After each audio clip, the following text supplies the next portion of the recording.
আমি করব ওয়াজ, আপনারা দেবেন আওয়াজ, জবাব দিবেন ঠিক ঠিক, আলোচনা হবে কমপ্লিট। শ্রোতাদের স্পিরিটে বারে বক্তার হিট, আলোচনা হবে জায়গা মতো ফিট। আগে বলতাম কিছু ওয়াজ প্যান্ডেলে, কিছু ওয়াজ অ্যাঙ্গেলে, এখন আর অ্যাঙ্গেলে না, যা বলবো সব ডাইরেক্ট। অ্যাঙ্গেলে বলার দিন শেষ, ডাইরেক্ট বলার বাংলাদেশ। কথা বলে ঠিক কি না? একটা আওয়াজ দিয়ে প্রমাণ করেন যে আপনারা আসলে 8:30 পর্যন্ত থাকবেন। একটা আওয়াজ দেবেন, লিল্লাহি তাকবীর, মাশাআল্লাহ। এই আওয়াজ হলেই চলবে, আমার আর লাগবে না। সম্মানিত ভাইরা আমার, কি পোলা আছে নাকি মাহফিলে? পোলা তবরক আছে? প্যাকেট প্যাকেট পোলা দেবেন মাহফিলের শেষে? এত রাত পর্যন্ত রেখে কি করবেন? আপাতত শুরু করি, বোঝেন নাই? আগেই বড় তাল মারতে মারতে চলে যাবে সবাই। অতিরিক্ত কথা বললেন না, আগে দেখি লোকজন যদি থাকে বয়ান করবো নি, ঠিক আছে? চলুন জবান ছেড়ে সবাই একটু মহাব্বতে আমার সঙ্গে পড়ুন। আউযু বিল্লাহি মিনাশ শাইতানির রাজীম। বিসমিল্লাহির রাহমানির রাহিম। বিতাড়িত মুর্দার শয়তানের কাছ থেকে, অভিশপ্ত ইবলিসের কাছ থেকে আল্লাহ পাকের কাছে আশ্রয় প্রার্থনা চাচ্ছি। পরম করুণাময় দয়ালু আল্লাহ তাআলা নামে শুরু করছে। সূরার নাম লোকমান। লোকমানে হাকিম একজন জ্ঞানী ব্যক্তি ছিলেন। মনোযোগ দিয়ে শুনুন। আপনারা কি আদর্শ বাবা হতে চান? বলেন বলেন, আদর্শ বাবা হতে চান? সন্তানগুলোকে আদর্শ সন্তান হিসেবে গড়ে তুলতে চান? আপনি আদর্শ বাবা হবেন কিভাবে, আপনার সন্তানকে কিভাবে আদর্শ সন্তান হিসেবে গড়ে তুলবেন, এই টপিকটা নিয়ে আজকে আলোচনা হয়। আমরা তো বাবা হইছি, কিন্তু সন্তানের সাথে কি আচরণ করা লাগবে অনেক বাবা আমরা জানি না। সন্তানকে কিভাবে মানুষ করতে হয় আমরা জানি না। কথা কন নাকি আপনারা? ছাগলের পেট থেকে জন্ম নিলে ওটা ছাগলের বাচ্চা, গরুর পেট থেকে জন্ম নিলে ওটা গরুর বাচ্চা, মানুষের পেট থেকে জন্ম নিলেই ওটা মানুষের বাচ্চা হয় না। ওকে মানুষের মতো মানুষ হিসেবে গড়ে তোলা লাগে। কথা বলে ঠিক না? আপনি স্কুল বলেন, মাদ্রাসায় বলেন, বাচ্চা যখন অভিভাবকেরা শিক্ষকদের কাছে দেয় তখন কি বলে?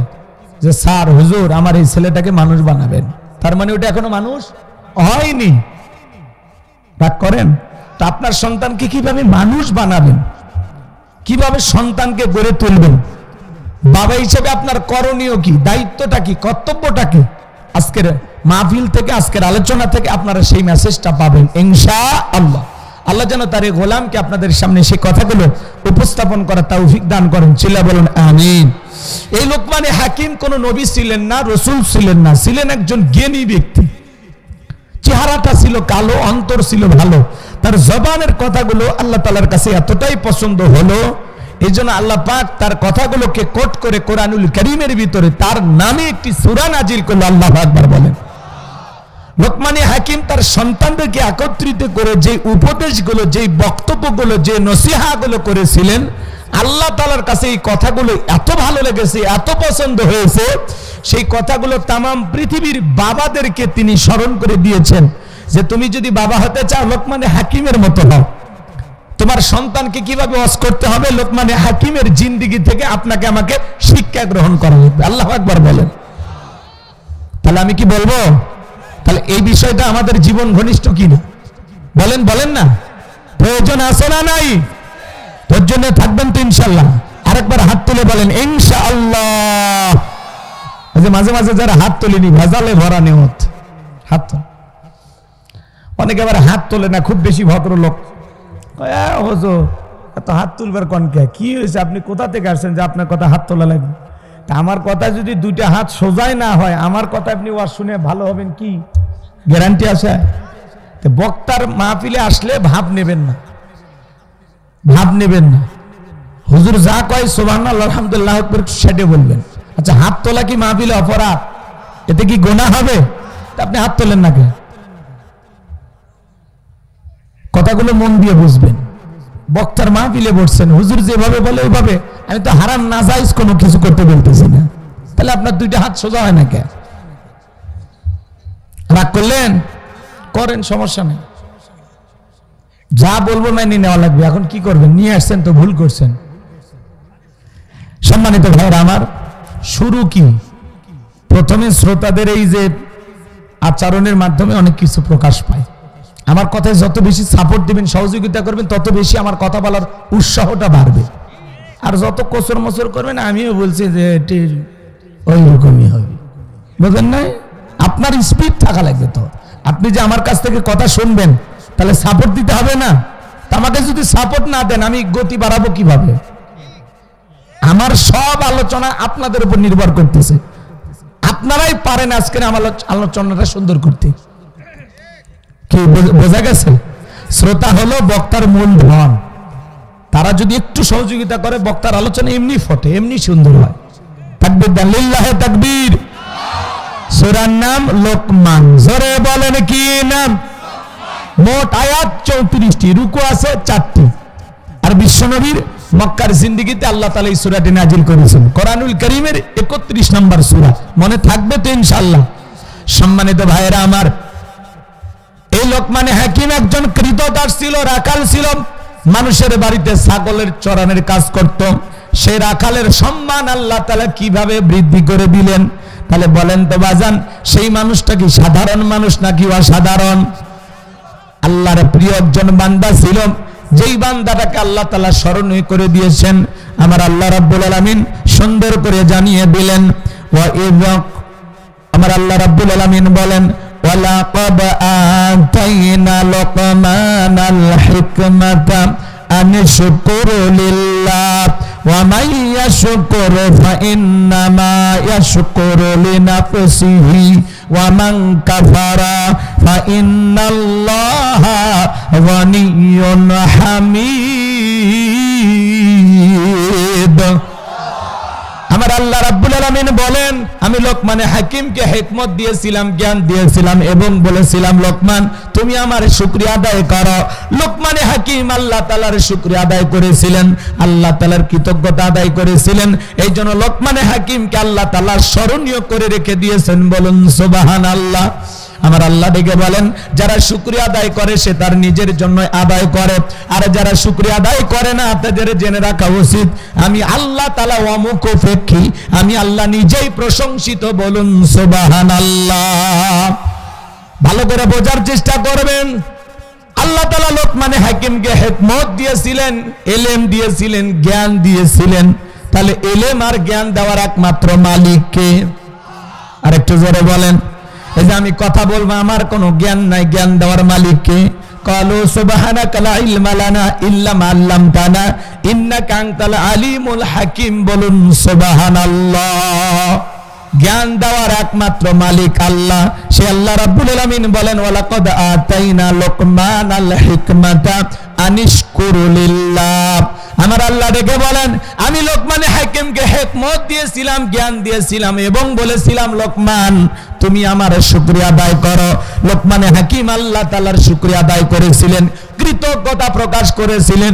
এরপরে আল্লাহ রাব্বুল আলামিন বলেন, ওয়া মান কাফারা ফা ইন্নাল্লাহা গানিয়্যুন হামিদ। যারা প্রশংসা আদায় করে সে তার নিজের জন্য আদায় করে, আর যারা প্রশংসা আদায় করে না তাদের জেনে রাখা উচিত আমি আল্লাহ অমুখাপেক্ষী, আমি আল্লাহ কারো মুখাপেক্ষী নই। আল্লাহুস সামাদ, তিনি কারো মুখাপেক্ষী নন। তাম পৃথিবীর সকল মানুষ তার মুখাপেক্ষী। কথা কন নাকি আপনি? আল্লাহ কি বলেন? গনিয়ুন হামিদ, আমি আল্লাহ নিজেই প্রশংসিত। সুবহানাল্লাহ বলেন। মানে আপনার প্রশংসার জন্য আল্লাহ দিন থেকে থাকে না। আপনি প্রশংসা আদায় করলেও লাভ, না করলেও লাভ। আপনি যদি আল্লাহ তাআলার কৃতজ্ঞতা আদায় না করেন, এতে আল্লাহ তাআলার কোনো ক্ষতি আছে? আল্লাহ তাআলার কৃতজ্ঞতা যদি আপনি আদায় করেন, এদিকে আল্লাহর কোনো লাভ আছে? ভাইরা আমার, তাম পৃথিবীর মানুষগুলো যদি একত্রিত হয়ে আল্লাহকে আল্লাহ বলে ডাক দেয়, আমার আল্লাহর সম্মান মর্যাদা বাড়ে না? আবার তাম পৃথিবীর মানুষগুলো যদি একত্রিত হয়ে আল্লাহকে আল্লাহ বলে না ডাক দেয়, আমার আল্লাহর সম্মান মর্যাদা কমে না? আপনি ডাকলেও আমার আল্লাহ আল্লাহ, না ডাকলেও আমার আল্লাহ আল্লাহ। 5 বছর পরে ভোট দেয়া নির্বাচন করে আল্লাহ হয় না। চিৎকার মেরে বলুন আল্লাহু আকবার। তাহলে প্রশংসা আদায় করলে বান্দার লাভ, আল্লাহর কোনো লাভ নাই। প্রশংসা আদায় না করলে বান্দার লস, আল্লাহর কোনো লস। লাভ ক্ষতি যা সব বান্দার। কথা কয় না? লাভ ক্ষতি যা কার? বান্দার। আল্লাহর কোনো লাভ ক্ষতি আছে?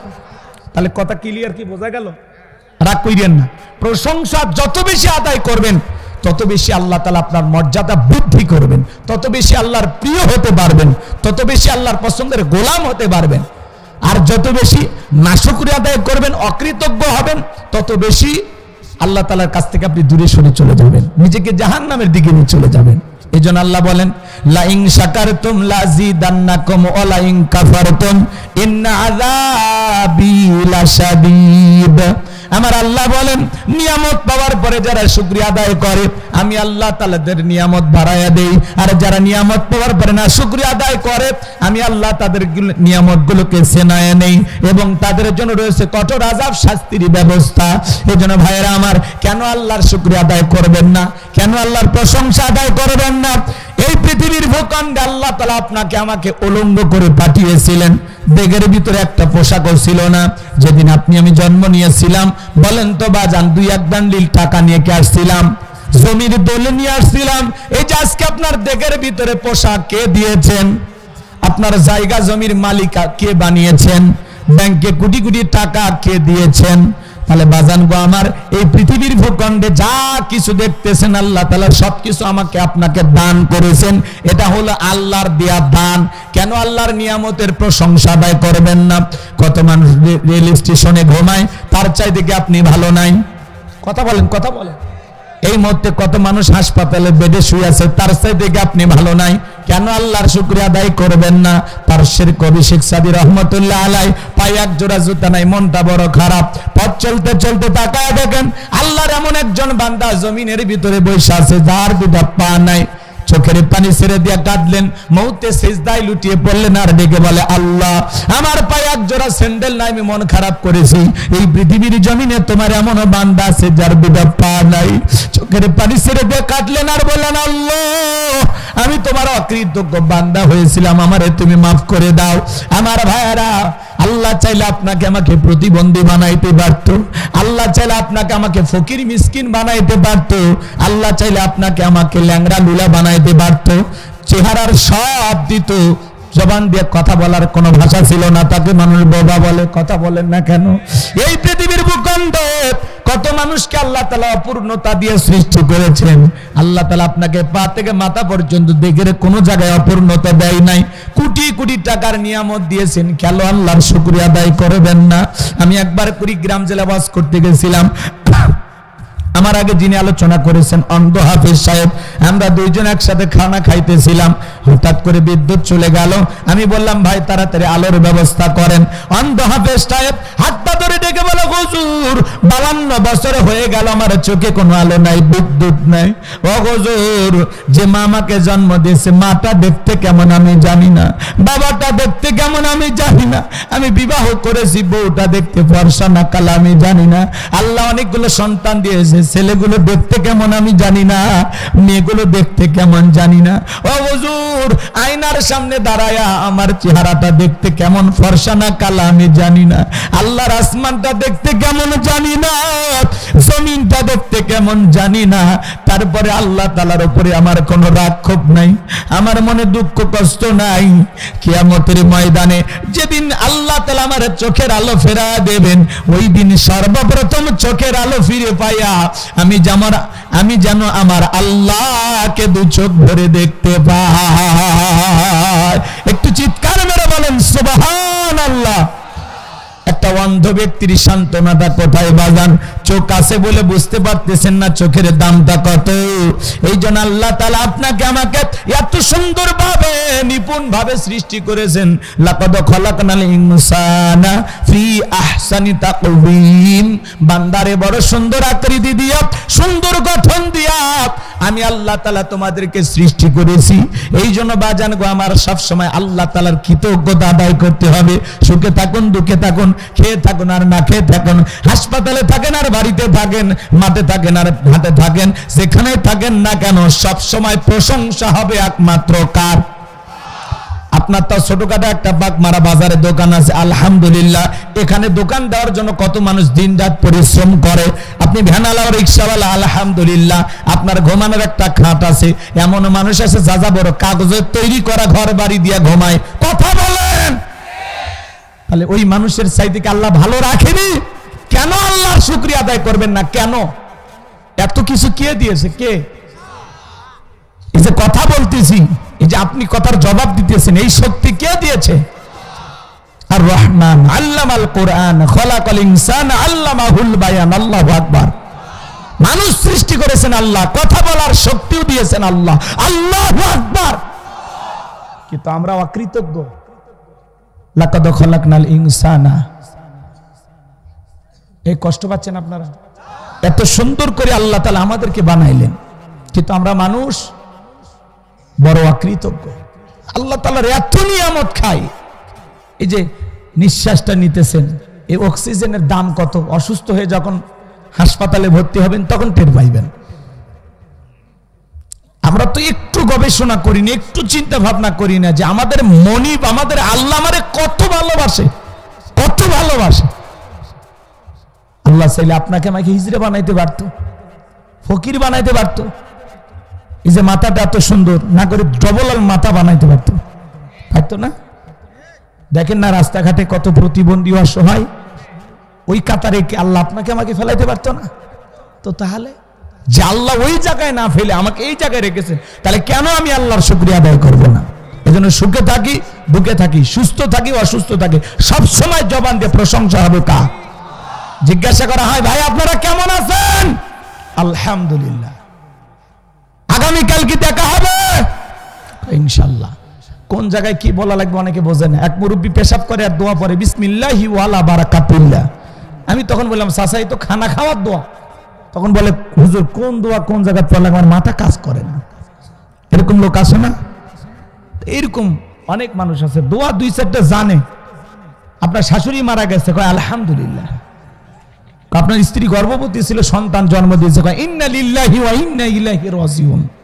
মানে কোন জায়গায় কোন দোয়া পড়া লাগবে, কিভাবে বলা লাগবে, আমাদের অনেকেরই মাথা কাজ করে না। রাগ করতেছেন মনে হয় আপনারা। এই জন্য ভাইয়েরা আমার, সুখে থাকি দুঃখে থাকি সবসময় আল্লাহ তাআলার প্রশংসা আদায় করতে হবে। অনেক মানুষকে যদি বলা হয়, ভাই কেমন আছেন? বলে, ভাই গরিবের থাকা না থাকা আমার মতো হতভাগা ভাই, এই গ্রামের এ দুঃখীর খবর নেই কে? আমি তো গরিব মানুষ ভাই, আছি কোনো মতে আলহামদুলিল্লাহ। মানে সে আলহামদুলিল্লাহ বলে একেবারে রাজশাহী চাঁপাই ঘুরে আসার পরে। আপনি আগে প্রথমে বলবেন আপনি কেমন আছেন? আলহামদুলিল্লাহ। আপনার জবান দিয়ে প্রথম বের হবে আলহামদুলিল্লাহ। আর আপনি এত পেঁয়াজ গোছের কথা, এত সমস্যা আমারে বললে লাভ আছে? কার কাছে বলতে হবে? ছেড়ে বলেন কার কাছে? আপনার জীবনের সব সমস্যার কথা মালিককে বলবেন। আল্লাহ যেন হেদায়েত দান করেন। তাহলে প্রশংসা আদায় করার কারণে লোকমানে হাকিমকে স্মরণীয় করে দিয়েছেন কে? তাহলে আমরা যদি প্রশংসা করি, আমাদের সম্মান মর্যাদা বৃদ্ধি করিয়ে দিবেন কে? তাহলে সব সময় জবানে প্রশংসা চালু থাকবে তো ইনশাআল্লাহ। আল্লাহ যেন কবুল করেন, চিল্লা বলুন আমিন। এরপরে আমার ভাইয়েরা, আমার আল্লাহ রাব্বুল আলামিন বলেন, ওয়া ইযা ক্বালা লুকমানু লিবনিহি ওয়া হুয়া ইয়াইযুহু ইয়া বুনাইয়া লা তুশরিক বিল্লাহ ইন্নাশ শিরকা লাযুলমুন আযীম।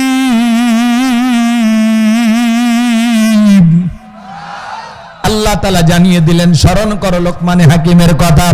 যখন লোকমানে হাকিম তার কলিজার টুকরা সন্তানদেরকে একত্রিত করে আদর করে ডেকে বলতেছেন, ইয়া বুনাইয়া, হে আমার বৎস, হে আমার কলিজার টুকরা সন্তান, হে আমার হৃদয়ের স্পন্দন। সন্তানকে কিভাবে ডাকবেন? আদর মাখা কণ্ঠে, দরদ মাখা কণ্ঠে, ভালোবাসা নিয়া। আল্লাহর কোরআন আপনাকে শিখাচ্ছে, বলেন সুবহানাল্লাহ। আর আমরা ডাকবে, এ বল্টু, এ শোন। ছেলের নাম রাখছে বল্টু। আজ পর্যন্ত কোন মাহফিলে দেখছেন যে কোন কমিটি ঘোষণা করছে এখন আপনাদের সামনে ওয়াজ করবেন হযরত মাওলানা বল্টু সাহেব? এই বল্টুর জীবনে কিছু হতে পারে? তাহলে এগুলো আজে বাজে নাম রাখা যাবে না, ইসলামিক নাম রাখতে হবে। আর আপনি সন্তানের নাম রাখেন বল্টু, bullet, nut, screw, tyre, fire, হাসি খুশি, পিঙ্কি, চুমকি, সুইটি, কথা কর না কে? ডিউটি, শয়তান করে ডিউটি।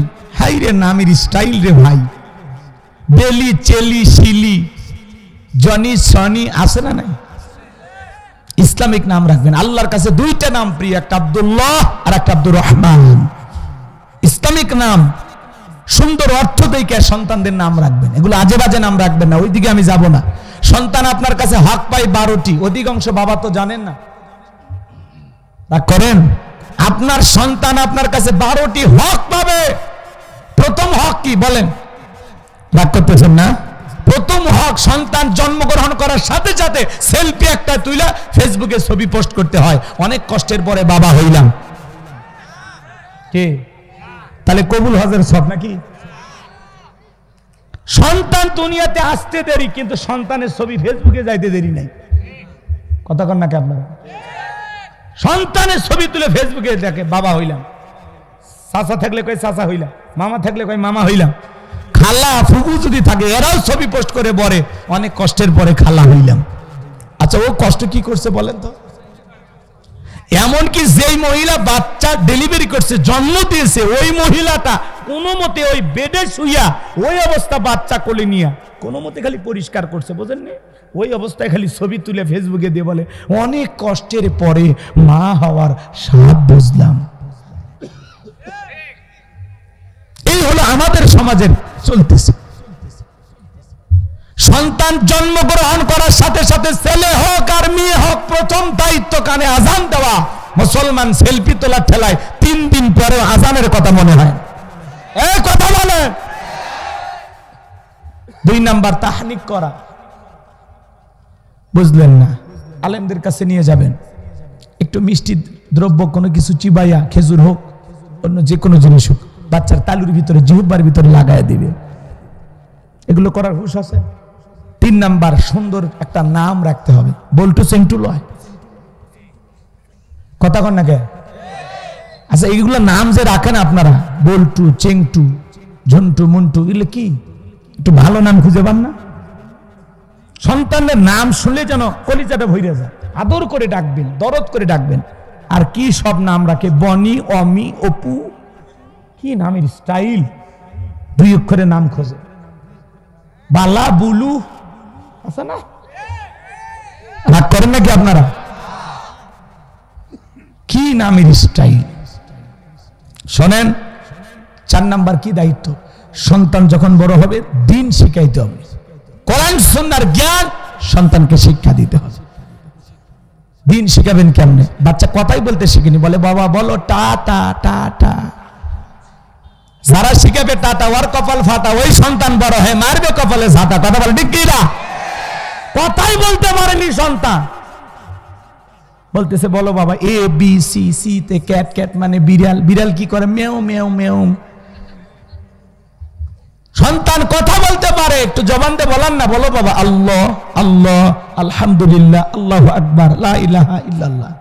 এ বি না, সন্তানকে শিখান আলিফ বা তা, প্রথমে শিখান। আল্লাহ চাইলে তো আপনার ছেলেটারে বোবাও বানাইতে পারত। ও যে কথা বলে, আল্লাহর নাম নিয়ে ওর জবানের কথাটা শুরু হোক, কথা বলেন। আর অভিভাবক হয়েছে সন্তান, বাবাকে বিদায় দিচ্ছে, বলো আব্বুকে একটু টাটা দাও। কেন? সন্তানকে শিখান, বলো তোমার আব্বুকে ফি আমানিল্লাহ। আপনি কি শিখাচ্ছেন? সন্তানের সামনে স্ত্রী তার স্বামীর নাম ধরে ডাকে, এই রনি এদিকে আসো, রনি এদিকে আসো। এক বিয়ের অনুষ্ঠানে গেছে মা, সন্তান আর সবাই। ওই ছেলেটা ওই প্রকাশ্যে সবার সামনে বলতেছে রনি কই পাপা, রনি কই। মানুষ চুপ করছে, কে রে এই বাচ্চা রনি কই কারে ডাকে? পরে দেখতেছে বাপক ডাকতেছে। মানে ভদ্রতা তো ঘর থেকে শিখবে, কথা বলেন না কেন? এই জন্য একটু পরিবর্তন হয়ে যায়। আলোচনা শুনে খারাপ লাগতেছে, লাগলে আমার করা কিচ্ছু না। ওইদিকে 12টা হক বলতে পারবো না, অনেক সময় লাগবে। ছেলে হোক আর মেয়ে হোক, বিছানা আলাদা আলাদা দিবেন। আর যদিও এক খাটে ঘুমায়, 2টা কম্বল, 2টা খাতা। এক কম্বলের নিচে 2 বোন ঘুমাইতে পারবে না, এক কম্বলের নিচে 2 ভাই ঘুমাবে না, আলাদা আলাদা। কথা কয় না? এগুলো মানি আমরা? একটু পরিবর্তন হয়ে যান। শুনে অনেক কথা বলার ছিল, ওই দিকে আমি যাব না। লোকমানে হাকিম তার কলিজার টুকরা সন্তানদেরকে ডেকে বলেন, ইয়া বুনাইয়া, হে আমার বৎস, আমার কলিজার টুকরা সন্তান, হে আমার হৃদয়ের স্পন্দন, লা তুশরিক বিল্লাহ, আল্লাহর সাথে কখনো কাউকে শরীক করা যাবে না। ইন্নাশ শিরকা লা যুলমুন আযীম, এই শিরিক হলো সবচেয়ে বড় জুলুম, সবচেয়ে বড় অপরাধ, সব পাপের বড় পাপ নাম হলো শিরিক। একটা ছেলে ডেকে বলে, আব্বা আমারে দিয়ে চাকরি হবে না, ওয়াজ নসিহত হবে না, আমারে দিয়ে ইমামতি হবে না, আমারে কিছু টাকা দেন, আমি একটু ব্যবসা বাণিজ্য করব। লোকমানে হাকিম ডেকে বলে, ছেলে রে, তোমারে যে টাকা দেব এরকম টাকা তো আমার কাছে নাই। ছেলেটা বড় না সর বান্দা, কোনো মতেই যখন ছাড়ে না, ডেকে বলে, আব্বা যেভাবে হোক আমারে টাকা দেন। আপনারাই বলেন তো বাজান, আলেমের বেটা সবাইকে আলেম হয়? আলেমের বেটাও জালেম হয়, ডাক্তারের বেটাও ডাকাত হয়, আবার অনেক সময় ডাকাতের বেটাও ডাক্তার হয়, জালেমের হলেও আলেমের জন্ম হয়। কথা বলে ঠিক না? শুনুন না বাজানের সামনের দিকে যায়, ছেলেটা বড় না সরবান্দা। এইবার লোকমানে হাকিম ডেকে বলে, শোনো, আমার এক বন্ধুর কাছে আমি টাকা পাই, সেই বন্ধু একটা দ্বীপে বসবাস করে, আজ পর্যন্ত বহু মানুষকে টাকা নিতে পাঠাইছি, কেউ তো ফেরত আসে না। আমি যতটুকু জানি এই পথ পাড়ি দিতে গেলে অনেক কষ্টের পথ, তোমার মৃত্যু হতে পারে, আমি বাবা হয়ে ছেলেকে এত বড় বিপদে ফেলতে পারবো না। ছেলে না সরবান্দা বলে, আব্বা আপনি শুধু লোকেশনটা বলে দেন, ঠিকানাটা আমারে বলে দেন, সেভাবে হোক আমি গন্তব্য পর্যন্ত পৌঁছে যাব। এইবার লোকমানে হাকিম ডেকে বলে, সন্তান শোনো, বাড়ি থেকে যখন বের হয়ে যাইবা, ঘর থেকে বের হওয়ার সময় 2 রাকাত সালাতুল হাজতের নামাজ আদায় করবা। নামাজ পড়ে পথ চলতে চলতে পুরোটা পথের ঠিকানা বলে দিলেন। এইবার লোকমানে হাকিমের সন্তান যখন বাড়ি থেকে বের হয়ে গেলেন, বাবা বলেছেন বিশাল মরুভূমির পথ পাড়ি দেওয়ার পরে তাকায় দেখবা একটা জঙ্গল দেখা যায়, জঙ্গলাতে দেখবা ঝর্ণার পানি পড়তেছে, সেখান থেকে প্রয়োজন মোতাবেক পানি পান করবা। সামনের দিকে যায়, পিছন দিক তাকায় দেখবা জঙ্গল দেখা যায় না, ভয় পাবা না, সামনে রওনা করবা। যাওয়ার পরে দেখবা বিশাল একটা বটবৃক্ষ, ওই বটবৃক্ষের ছায়া আশ্রয় নিবা, না নিলে তোমার বিপদ হবে। এইবার ছেলেটা আশ্রয় নিতে চাই, গাছের করে একটা মুরব্বী বসে আছে, ডেকে বলে, বাবা এদিকে আসো। লোকমানে হাকিমের ছেলে বলে, না বাবা বলে আছে আশ্রয় নিলে বিপদ হবে, বলে কোনো টেনশন নাই, তুমি আমার কাছে আসো। লোকমানে হাকিমের সন্তান গাছের ছায়া আশ্রয় নিলেন, নেওয়া মাত্রই বাজান গো আমার ক্লান্ত শরীর মুহূর্তের মধ্যে ঘুম চলে আসলো। গাছের গোড়া থেকে একটা বিষাক্ত সাপ বের হয়ে লোকমানে হাকিমের সন্তানটাকে সবল মারলেন। মুরব্বি তাকায় দেখেন, সত্যি তো ছেলেটার বড় বিপদ হয়ে গেল। এইবার সাপটাকে ধরলেন, সন্তানটাকে বিষমুক্ত করলেন, একটা বস্ত্র দিয়া সাপটাকে আঘাত করে 2টা টুকরো করলেন, পিছনের অংশ ফেলা দিলেন, মাথার অংশটা লোকমানে হাকিমের সন্তানের ব্যাগের ভিতরে সুন্দর করে তুলে রাখলেন। এইবার যখন ঘুম থেকে জাগ্রত হয়েছে, ডেকে বলে, বাবারে সত্যি তোমার বড় বিপদ হয়েছিল, বিষাক্ত একটা সাপ তোমাকে সবল মেরেছিল। এইবার লোকমানে হাকিমের সন্তান সেখান থেকে উঠে ওযু বানায়া সুন্দর করে সালাত আদায় করলেন। বাবা বলেছে বিপদের আগে আর পরে 2 রাকাত সালাতুল হাজতের নামাজ আদায় করবা। এইবার নামাজ শেষে ডেকে বলে, মুরব্বি ওই জনবসতি এলাকায় গিয়ে বাবার পরিচয় দিলে তারা আমাকে সেই দ্বীপের রাস্তা দেখিয়ে দিবে। বলে, বাবা আপত্তি করলে আমি তোমার সঙ্গে যাব না, আর যদি তুমি চাও আমিও তোমার সঙ্গে হতে চাই। বলে, আপত্তি নাই, চলেন। মুরব্বিকে সঙ্গে নিয়ে ওই জনবসতি এলাকায় যখন বাবার পরিচয় দিয়েছেন, আমি লোকমানে হাকিমের সন্তান, সবাই তাকে আদর করতে লাগলেন, মহব্বত করতে লাগলেন। বাংলাদেশের সবচেয়ে বড় বক্তা আল্লামা সাইদি হুজুরের সন্তান যদি বাগমারাতে এসে বলে আমি সাইদি হুজুরের সন্তান, আপনারা কি ভালোবাসা দেবেন না? অবশ্যই বাবার কারণে সন্তানকে আদর মহব্বত করবেন। ডক্টর মিজানুর রহমান আজারি ভাইয়ের সন্তান যদি আসে, এসে যদি বলে আমি আজারি সাহেবের ছেলে, আপনারা ভালোবাসা দেবেন কিনা বলেন? অবশ্যই ভালোবাসবেন। মামুনুল হকের সন্তান আসলে ভালোবাসা দেবেন, কথা বলেন ঠিক কিনা? আমার ভাইরা, এই দেশ বরণ্য অনেক আলেম ওলামা আছে, তাদেরকে আপনারা মহব্বত করেন, বাবার কারণে ছেলেটাকে ভালোবাসা দেন। কথা বলেন, রাগ করেন নাকি আপনারা? গভীর মনোযোগ দিয়ে কথাগুলো শুনবেন। সবাই আদর আপ্যায়ন করতে লাগলেন, কেউ খাইতে জায়গা, কেউ খাইতে দেয়, কেউ ঘুমাইতে জায়গা দেয়। এইবার ওই এলাকা একটা ভয়ঙ্কর সুন্দরী মেয়ে ছিল। বাবা বলেছে, খবরদার ওই এলাকায় যে মেয়েটাকে দেখবি না। মেয়েটাকে বিবাহ করলে তোমারও কিন্তু বিপদ হতে পারে। এইবার সবাই মিলে বলতেছে, ও লোকমানে হাকিমের সন্তান, বিয়ে করো আর না করে, এলাকা একটা সুন্দরী মেয়ে আছে, আমরা তোমাকে পাত্রী দেখাবো, তুমি কি বিয়ে করছো? বলে না, বিয়ে করি নাই। সবাই যখন অনুরোধ করে, লোকমানে হাকিমের সন্তান চিন্তা করলো পাত্রী দেখলে কি এমন সমস্যা, না আমি পাত্রীটা দেখবো। সবার অনুরোধে যখন পাত্রী দেখার ব্যবস্থা হয়ে গেল, এইবার লোকমানে হাকিমের সন্তান যখন পাত্রীর চেহারার দিকে তাকাইছে, মেয়েটা দেখতে এতটাই সুন্দরী ছিল, সেই সময়ের বিশ্ব সুন্দরী বললেও ভুল হবে না। চোখ দুটো টানা টানা হরিণীর মতো কালো, কমলার মতো কি সুন্দর গাল, গোলাপের পাপড়ির মতো ঠোঁট, কি সুন্দর চেহারা। এত সুন্দর চেহারা লোকমানে হাকিমের ছেলে মনে মনে ভাবলো, বিয়ে যদি করা লাগে এই মেয়েটাকে করব। সমস্ত মানুষ বলতেছে, বাবা শোনো, বিয়ে করতে তুমি রাজি আছো, ঠিক আছে, কিন্তু এই মেয়ের একটা গোপন সমস্যা আছে। কি আছে? রাগ করেন নাকি আপনারা? অনেকে পাত্রী দেখতে যায়, যুবক যারা আছো, বিয়ে করতে পাত্রী দেখতে গেলে খবরদার খবরদার, বন্ধু বান্ধব দোস্ত দুলা ভাই এদেরকে সঙ্গে নিয়ে পাত্রী দেখতে যাওয়া যাবে না, জায়েজ নাই। পাত্রী দেখতে গেলে তুমি তোমার মার বোনকে সঙ্গে নিবা, খবরদার খালা ভাবি কেউ সঙ্গে নিবা না। কারণ খালা যদি যায়, মেয়ের চেহারা যতই ভালো হোক, তখন বলবে না আমার বাড়িতে যে লাভলি আছে, লাভলি ভালো। কথা বোঝেন না? খালার বাড়িতে কি আছে? লাভলি, মানে খালার মেয়ে। মেয়ে দেখতে যতই সুন্দর হোক, খালা চাইবে যে না আমার ভাগ্নে আমার মেয়েটারই বিবাহ করুক। কথাকে বোঝেন? আর ভাবিরে নিয়ে যাওয়া যাবে না, ভাবি চাইবে তার চাইতে বেশি সুন্দরী কেউ যেন ওই বাড়িতে বউ হয়ে না যায়, তাতে ভাবির ভাবটা কমে যাবে, ভাবির কদর থাকবে না। এজন্য ভাবি চাইবে তার চাইতে কম সুন্দরী যেন ওই বাড়ির বউ হয়। এই জন্যই দুইজন মহিলাকে সঙ্গে নিয়ে পাত্রী দেখতে যাওয়া যাবে না, নিয়ে যাওয়া লাগবে মা আর মায়ের পেটের বোন। বোন চাইবে আমার ভাইয়ের জন্য একটা সুন্দরী ভাবি হয়, আর মা চাইবে আমার ছেলের জন্য চাঁদের চাইতে সুন্দরী একটা বউ হয়। কথা বলেন ঠিক না? মা কখনো সন্তানের জন্য খারাপ বউ চয়েস করবে না, বোনও করবে না। অতএব সাবধানে। আর তোমরা পাত্রী দেখতে যাও বন্ধু বান্ধব নিয়ে, আস্তাগফিরুল্লাহ, নাউযুবিল্লাহ। আল্লাহ যেন আমাদের হেদায়েত দান করুন। একটু জোরে বলেন না আমিন। তো বলতেছে, বাবা মেয়ের একটা গোপন সমস্যা। পাত্রী দেখতে গেলে আশেপাশে বলেন না মেয়ের কি সমস্যা, তখন বলি এই মেয়ে ও মুখের মেয়ে, কয়েকদিন আগে তো 7 দিন কক্সবাজারে থাকে আসলো একটা ছেলের সাথে। কথা হয় না কে? আসলে না গোপন তথ্য কিন্তু ফাঁস হয়ে যায় এলাকায় গেলে। শোনেন আমার ভাইয়েরা, এইবার দিকে বলো বাবা, এর আগে একবার নয়, দুইবার নয়, 10টা ছেলের সাথে মেয়েটার বিবাহ হয়েছিল। প্রত্যেকটা স্বামী বাসর ঘরে মারা গেছে, একটা স্বামীও বাসর ঘর থেকে জীবিত বের হয় নাই। তোমার সিরিয়াল 11 নাম্বার।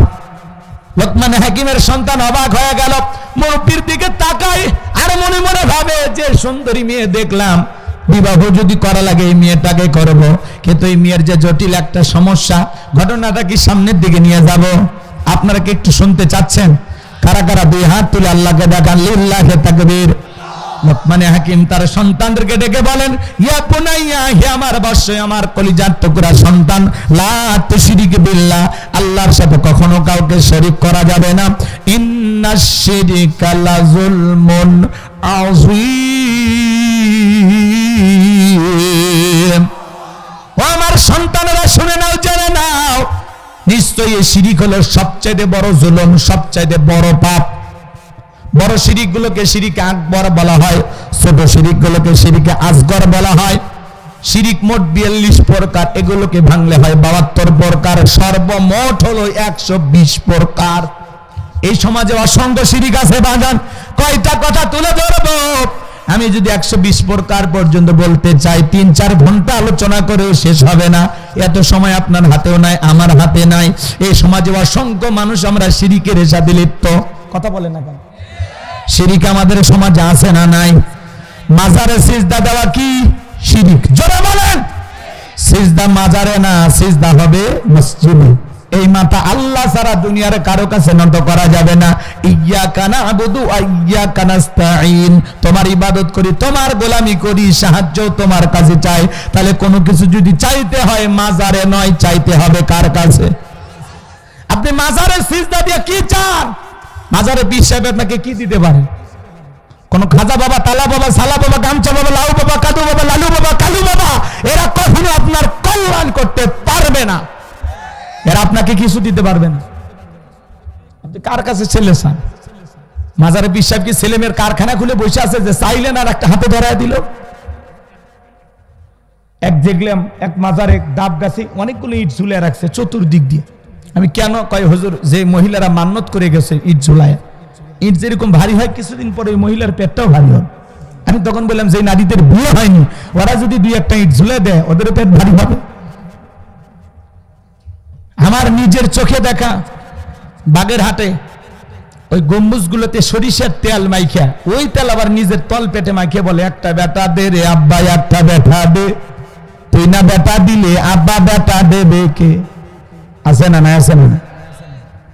আপনি কেন চাচ্ছেন সন্তান মাজারে? ইব্রাহিম খলিলুল্লাহকে আল্লাহ পাক ৮৬ বছর বয়স পর্যন্ত বাবা না বানায় রাখছে। ৮৬ বছর পর্যন্ত আল্লাহর কাছে সন্তান চেয়েছেন, এরপরে আল্লাহ তাআলাকে একটা সন্তান দিয়েছেন। ইব্রাহিম খলিলুল্লাহকে আল্লাহ যদি ৮৬ বছর বয়সে বাপ বানাইতে পারে, তাহলে আপনাকে আমাকে সন্তান দিতে পারেন তিনি কি? এই জন্য কোন মাজারে ৫২টা, মাজারে ৫৬টা ছাগল মান্নত করে লাভ নাই। আল্লাহর কাছে চাইতে হবে। মাথা নত করে পীর সাহেবের কাছে চাওয়া লাভ নাই। এই মাথা পীরের কাছে নত হবে না, মাজারে নত হবে না, নেতার কাছে নত হবে না। আল্লাহ ছাড়া এই মাথা দুনিয়ার কারো কাছে নত করা যাবে না। আল্লাহর কাছে চাইবেন। তাহাজ্জুদে যাই নামাজে আল্লাহর কাছে চান। ফাইদা ফারাগাতা ফানসাব ওয়া ইলা রাব্বিকা ফারাগাব। বান্দা যখন তুমি নিঃস্ব, অসহায়, দুর্বল হইবা, তোমার শূন্য হাতটা আমি আল্লাহর দিকে পেতে ধরো, তোমার শূন্য হাতটা আমি আল্লাহ পূর্ণ বানায় ফেরত দিব। বলুন সুবহানাল্লাহ। তাহলে মাজারে চাওয়া যাবে না, গাজা বাবা, তালা বাবা, সালা বাবা, ওদের কাছে যাওয়া যাবে না। আজকে মানুষ কি পাগল পারা হয়ে গেছে, মাজারগুলোতে গাজার আসর বসে গেছে, আছে না? নাই।